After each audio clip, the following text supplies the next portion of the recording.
చూడండి, vanilla cake కూడా ready అయిపోయింది. స్టవ్ ఆఫ్ చేసుకుని దీన్ని కూడా కొంచెం సేపు చల్లారబెట్టుకుందాం.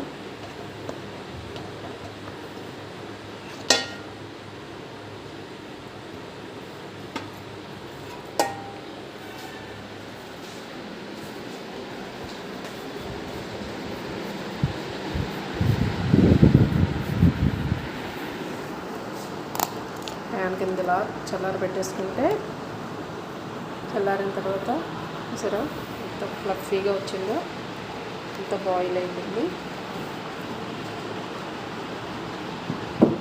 నాకు దగ్గరగా ఇది ఒక